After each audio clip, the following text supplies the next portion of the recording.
Hey, Cross Park, this is your pre-Christmas leadership update for the week. A couple things to alert you to for Sunday. We are having a normal service, a slightly different service, but a service at the same time, 10:30. We'll be at Hemby. We're looking to be outside this week. There's no tropical storm predicted. Looks like the weather will be decent, maybe even a little pleasant, so that's nice. A few adjustments to the service. No childcare during the service, so no nursery, no children's worship. We're calling it a family service, meaning it's for everyone. So there will be an opportunity if you have small children who just, for whatever reason, won't or may not cooperate with sitting through the whole service. There is an opportunity for you to go into Magnolia, the big room there that we met in last week, and we'll run a speaker in there, and you can listen to the sermon and let your kids hang out and run around a little bit, make a little noise if necessary. So if at any point you feel like, hey, this is not working for me, I need my kid to not be in the service, you can go into Magnolia and still hopefully follow along with what we're doing in the service. In the service, we're going to have 2 Advent readings. We're having communion. I am going to have a shorter sermon than usual. I mean it. We want the whole family to be able to sit there, and we understand that longer sermons and a longer service are not better for small young families. So we want your kids to be able to be in the service. We all know mileage varies on that, but we'd love for you to join us 10:30 Sunday morning. Now, we are also having a little bit of refreshment time at 10 a.m. So if you can come early, it's not a full brunch or anything like that, but you don't need to bring anything. It's going to be coffee, pastries, snack for the kids, just a way to come, connect a little bit on the brisk, beautiful morning, and connect with your fellow Cross Parkers. So 10 o'clock for coffee and snack, 10:30 for the service Sunday morning as we celebrate Advent and Christmas. Now, in light of all that, I do have a couple of comments. I have a shorter sermon this week, so I wanted to hit a few things that I'm not going to be able to hit in my sermon this week from John 6. We have a really long passage. We're hitting the middle section, which is, I think it's 36, 37 verses. It's long. And so a couple things that I won't be able to get to Sunday morning, I just wanted to point out. This is the first of the famous I am statements in John. Now, there already have been some moments where Jesus uses the Greek construction, I am, in ways that I do think connect with God's comment to Moses in Exodus 3, point to Jesus' full divinity. But these I am statements, the ones that John is most famous for, are I am, followed by some sort of predicate. You call it predicate nominative. I am, fill in the blank. They are, I am the bread of life this Sunday. I am the light of the world. I am the door for the sheep. I am the good shepherd. I am the resurrection and the life. I am the way, the truth, and the life. And I am the vine. So we're going to see these here as we go through the rest of John. These are going to come up and be rather prominent. And these are focused on Jesus' redemptive work, meaning his identity and mission relative to what he's doing on earth. So there is a connection naturally to his divinity, the fact that, again, God is self-existent, describes himself in Exodus 3 as I am that I am. There is a connection there, but the focus of these statements is what Jesus accomplishes for us in redemption, what he's doing, how his work has all these various effects for us. So with bread of life, obviously we're thinking about how bread works, how he meets our needs, how he satisfies our souls, he deeply addresses our hungers and thirsts. These are some of the connections that John makes for us. You know, there are a lot of bread connections. I'm a big bread guy, as you might know. I bake a lot of bread. It's probably my only real hobby. I don't have a lot of hobbies, but I don't know how much we'll be able to talk about bread in specific or in detail Sunday morning, because again, we're trying to keep it tight. But fascinatingly, I heard a guy years ago, 20, 25 years ago, he was teaching Perspectives on World Mission. It's a famous class about missions. It's excellent. If you've ever run across it, I think you probably know what I'm talking about. he pointed out that culturally, as you try to translate the Bible into different settings, it's not as simple as learning a language and putting the Bible words into that language, because there are concepts that don't quite work in other cultures. There are even words that don't exist in other cultures. And he was speaking of, I believe it was a tribe in Papua New Guinea. I could be wrong on that. Somewhere, I believe, in the South Pacific, isolated tribe that had not modernized hardly in any way. And 98% of their cuisine was all sweet potato. Everything was centered on the sweet potato because that's what they grew, that's what they knew, that's how things worked.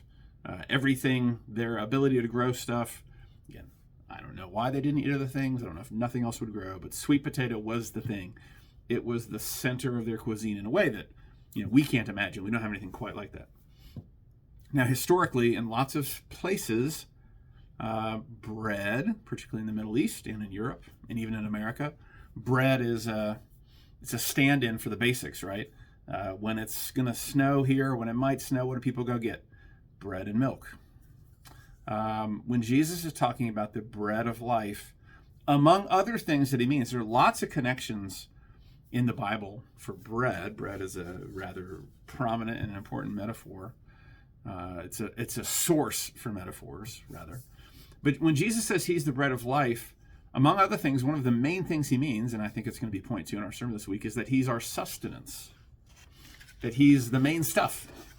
He's what we really need. He will sustain life. Now, yes, but eternally and spiritually. And so this missionary from this culture in the South Pacific told me they didn't have bread. I mean, the culture did not bake bread. They'd never seen bread.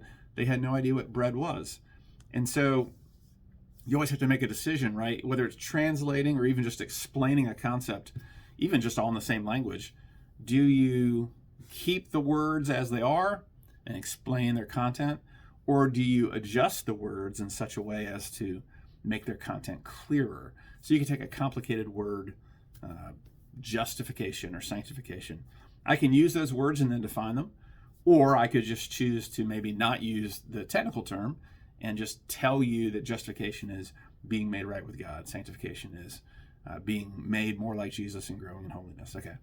So this guy, he was a translator of the Bible.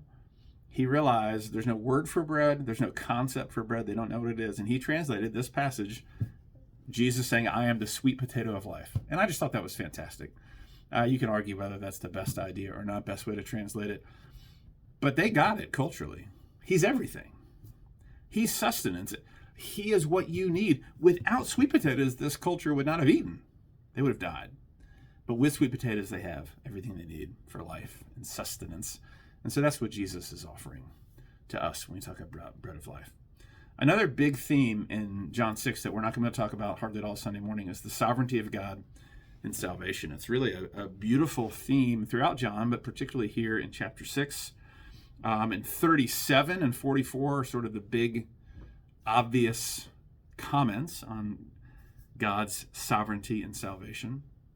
And it's set in the context of these people have seen signs and they're confused and don't understand what the signs point to. They don't really understand what Jesus is up to, and so they're asking for more signs. And in some sense, what Jesus is responding to is the concern, maybe, that if these people don't believe, what does that say about Jesus' mission? Jesus has no concerns there. Meaning, he's confident because of the work of the Father. His mission, the success of his mission, is connected to the deep work of the Father. That the Father has given people to Jesus, he says. There's this deep work of God. It's wonderful. It's mysterious. It's true that the Father gives us to Jesus. And then Jesus makes sure we remain connected to the Father. So the fact that some people see and hear and have no interest is not a failure, and it's not a surprise. Rather, utter confidence in Jesus' mission is guaranteed because of the sovereignty of God and salvation. The ultimate causes in the universe, the first and last causes, are not us. It's not random chance.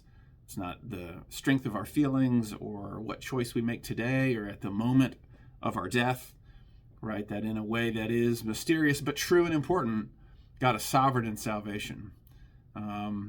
Our decision making is not the ultimate cause of salvation. Now, when we talk about God's sovereignty and salvation, we tend to use various concepts, languages like election and predestination. These are biblical words that are useful and important.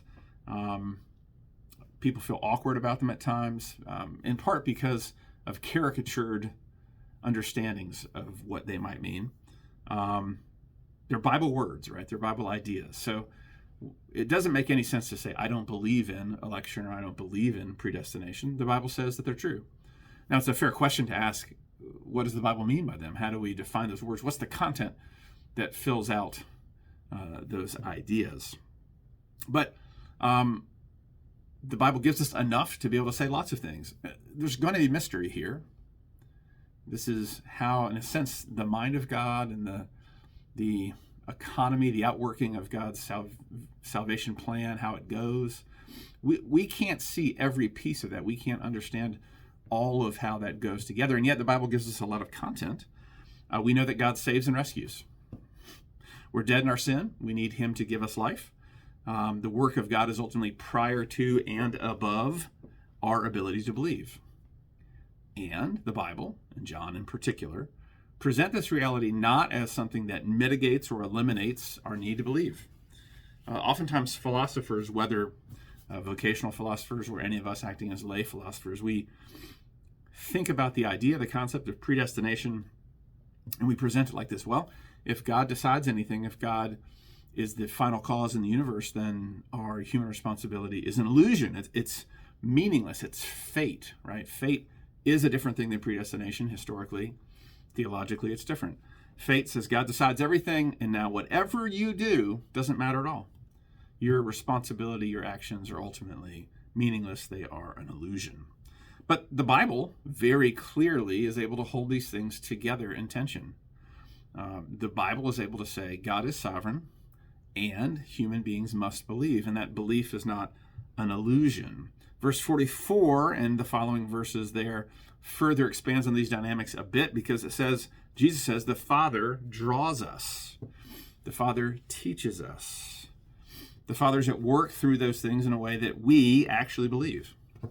As John Owen said, I've quoted it many times, God saves us in a way that's not man.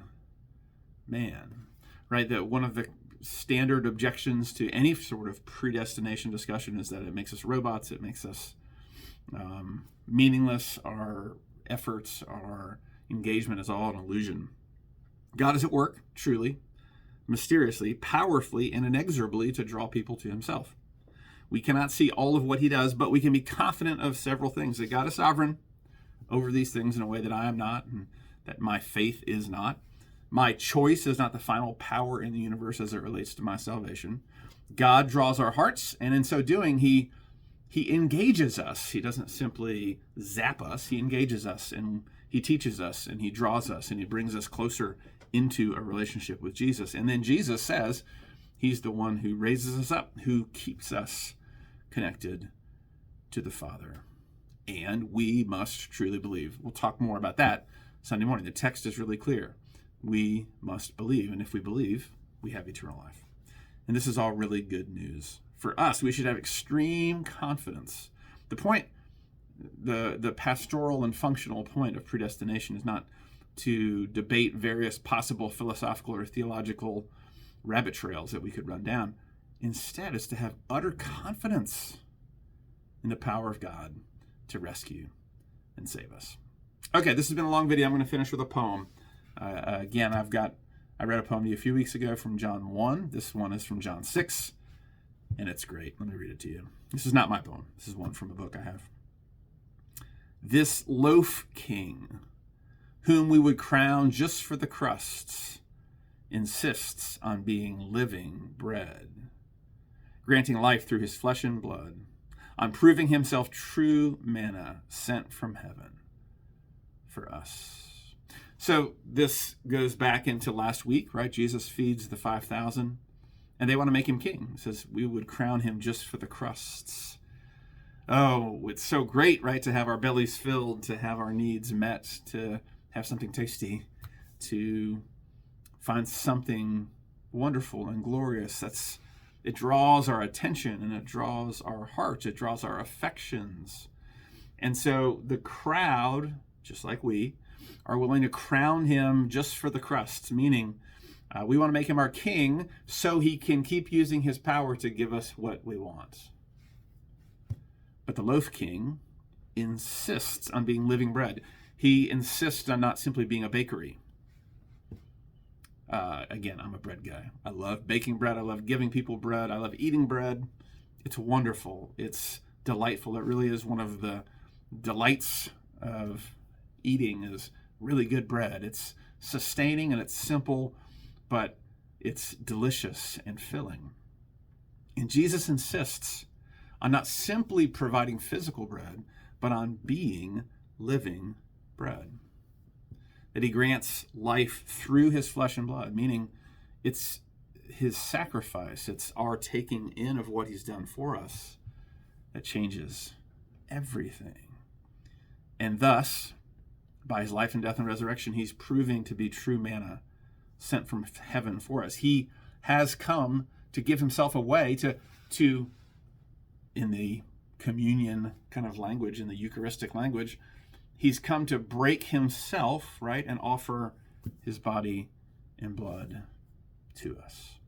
So let me close by reading the poem again, and we look forward to seeing you Sunday morning as we celebrate Christmas and as we engage Jesus as the bread of life. This loaf king, whom we would crown just for the crusts, insists on being living bread, granting life through his flesh and blood, on proving himself true manna, sent from heaven for us. That's good news today, Cross Park. We'll see you Sunday morning.